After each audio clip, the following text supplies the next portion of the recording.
Hi, my name is Sophia Brockman. I currently serve as our Assistant Director of Be Well, and today I am joined by...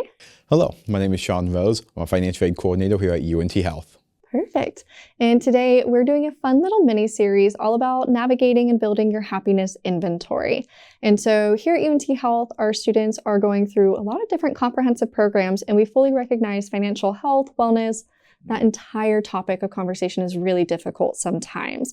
And so I have my expert on financial wellness here with me today.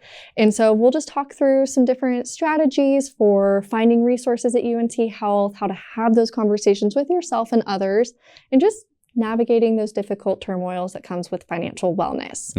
And so, as we talk about student discomfort around financial wellness, why do you think that is? Why do you think our students feel uncomfortable talking about it? I mean, there's many aspects to it. There was like a social stigma that goes around in life where you don't talk about money, you don't necessarily communicate with others like what is going on. So a lot of those struggles are like internal and everything. But at the same time, you're also expected to, in aspects of like previous generations, you were able to go to school, earn money, get everything that you need without needing to struggle. And unfortunately, the climate of today is a lot different than what it was in the past. So unfortunately, that's just one of the major struggles that I have seen with me personally and with other students here at UNT Health. It's just like, it's a different world than what it was, and navigating it is sometimes not the easiest thing, especially when you have a full course load going to school as well. A huge part of being a student is that community. And sometimes it's getting coffee with your classmates, it's doing fun dinners and all these different things that cost money. It does add up over time. Yeah. And so for a lot of our students, they get really worried about being left behind and having these conversations about money and just being able to tell a friend or a classmate, I really can't afford that this week. What if we try to navigate and do something for free, like a walk in the park, or we just hang out, kind of binge watch TV or something?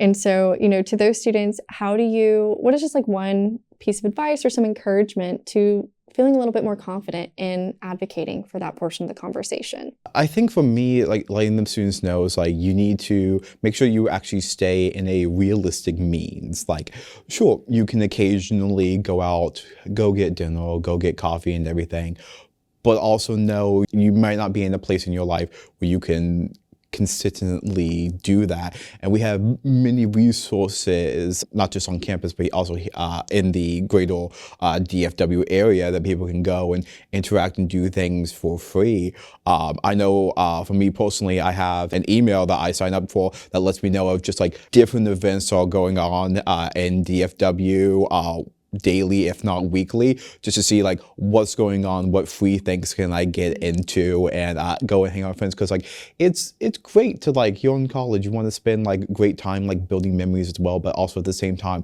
you do not want it to be a stressful time and be like, I can't afford the things that I possibly could or other people could do as well. And that's going to add up to having a lot of stress for that. Yeah. And so you guys aren't necessarily financial coaches, right? That's correct. You're advisors. You're helping them kind of navigate financial aid and what that looks like as a student. That's correct. But I love y'all's website because you do have a lot of really great resources like budgeting. You have a lot of really great, webinars that y'all will host or events, tabling. What is your favorite resource that you guys offer to students online? For me, it's two things. One is we generally have like a weekly event that happens every fall and spring term. We call it Financial Literacy Week, where we bring like a bunch of different topics to campus, not necessarily talking about like financial aid. You can always come into the financial aid office if you want to talk about that.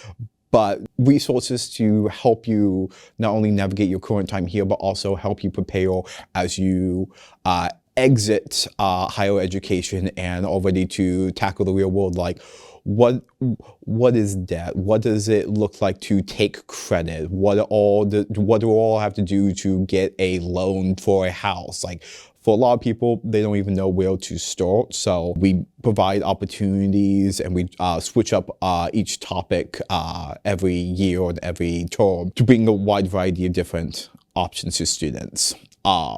for students that are currently here and, of course, students who leave and everything, one of the resources we have is we have a wonderful like budgeting tool. It pretty much boils down to it is a very complex Excel sheet that you can download, use, and edit as much as you want, but it'll help you keep track of estimates on what you think it's going to cost in a month, what you're going to earn and everything. And then you go and you plug in what you actually have, so that way you can keep track of what you are actually doing, so that way you can, again, stay on target, make sure that everything is taken care of, because at the end of the day, you want to make sure that you're not in the red and you're not like overspending on stuff that you don't actually have. Yeah, and I love that, because when you look on y'all's website, on the financial aid website, y'all have tabs for incoming students that includes information for each college and program on what it looks like financially to be going through those programs.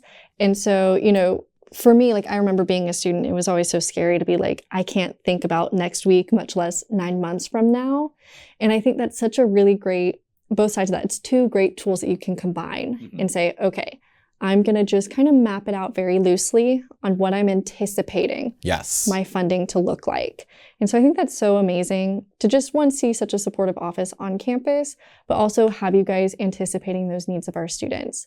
And also, if you don't visit Financial Aid Week, you totally should, or Financial Literacy Week, you definitely should. It's, like you said, every fall and spring, and you can find them every table around campus. You guys are there. I feel like I run into you all the time. Keeping with the conversation, of course, a lot of students, you know, and a lot of young people log on to like things like TikTok or Instagram for just tips and advice, just looking for some of that camaraderie around financial wellness. And so when we talk about financial health and how it lends to your happiness inventory, right? Like that little bucket of like, what's going to bring me joy? How would you encourage students to kind of revisit that thinking around financial wellness and kind of change it from something that's scary to something that's more of a form of self-care? Absolutely. I think something that you touched on, community, it's very nice to like talk to other people, maybe people in similar conditions, maybe people who have gone through these type of things, who like knows like, oh yes, you need to do X, Y, and Z. This is what helped me, and like it may be to help you. I don't ever recommend doing exactly what other people do, because everyone is in different situations, but it's nice to at the very least get that understanding of like, I'm not alone. There have been other people that have gone through this and have struggled, but worked their way, and here's where they are now. And if I look into similar avenues that maybe that they have done, maybe they'd be beneficial to me, and that might be able to help get me out of there. Because I always said this, like, you don't want to be in the red. You don't want to be in debt. You want to make sure that everything that you need is covered, but you still have money that you're able to like put away for the future, and not like overspending what you may or may not have. And you don't want to be like at the end of the month be like, okay, I got 35 cents left over and I'm going to have to wait till next month to get that next paycheck to see what I have. So like building the community and talking to people, I think is like a very strong way to like help you, and also help like relieve that stress. Yeah, and there's no shame in having that conversation. Absolutely not. I think a lot of people, you know, we've all been there where we have 35 cents to our names. Yes, indeed. We've all been there. And so I think being able to provide some, I think, vulnerability to that conversation is so extremely important. And our students are already, like, you know, I consider our students to be incredibly vulnerable people just because of what the work they're doing and the work they're training to do. And, you know, for me, a lot of them, they're going to be going in and having these conversations with patients and with community members who may not be able to afford the care that they're prescribing to them. And I think, you know, students have a very interesting viewpoint where if they're able, you know, for themselves to say, hey, like, this isn't something I need to be ashamed of. It just means I need to look for help and I need to find somebody who can help me. I think that's going to definitely make them just better caregivers to our communities as a whole. And Absolutely. So I do love that you touched upon that. And so, you know, going back to just the resources we have at UNT Health, what would you say to any student, incoming, outgoing, current student, what would you tell them is the first step to kind of moving towards financial wellness here? Honestly, I've I will say this until I'm blue in the face. It is figuring out some way to manage a budget. If that's with the tools that we have here at UNT Health, if it's something that you saw on TikTok to help you, if it's just taking a piece of paper and writing it down the old-fashioned style, just keeping track of everything, I think it's a great way to starting to understand what's going on. One of the things that we always try to do in terms of financial aid and like budgeting, there is a small window of time between terms, specifically between the fall and the spring term, where the university is completely closed due to the winter break. And we can't release any like additional aid, offer refunds, anything until after January. And a lot of people, they realize they're getting close to the January 1st payment and they realize they do not have enough financial aid to get them to that gap. And then all of a sudden, now they're late, now they're behind on payments. Now people hounding them and being like, hey, you owe us money that they don't have because they just need to wait a few weeks while everything opens back up and gets up and running. So like being aware of your budget and again, planning not just like what's going on now, but just at the very minimum, what does 1 month look ahead? If you can look 3 to 4 months ahead, that's always great. But at the very least, are you going to be financially sound for the next month? If you can know that way in advance, then you can make the changes necessary and prepare for that next month so you're not caught behind just because you're waiting for something to be caught up on. I love that because, you know, our students, like I said earlier, like it's hard to look a week ahead. It is. No, I completely agree with you. I especially remember when I was a student, like my main focus was like, okay, what do I have to do this week? I was not thinking that far ahead. So I understand that it is a difficulty. Yeah. And so, you know, I think the important thing for our students to also remember is we're here to help. So UNT Health, we do have a lot of, you know, free or low cost resources for students. You know, for example, the fitness center, completely 100% free for you guys. We pay. Yes. But for you guys, completely free.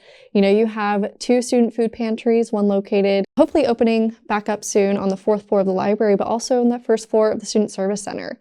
And we get fresh produce from our community garden nearly every week, every other week. And so there's a lot of things that we try to help alleviate that stress for you guys for. And so, you know, for me, I'll piggyback off your biggest tip is budgeting.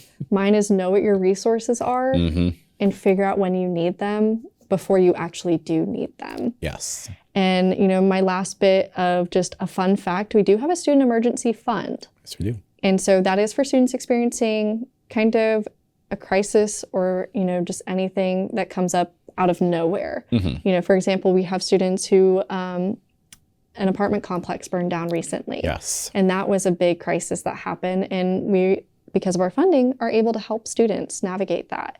And so I just want to make sure, you know, we'll have all this information linked in the description of the video, of course, but I want to make sure you hear it from us. You have permission to navigate to those resources and reach out to us if you have any questions or anything like that.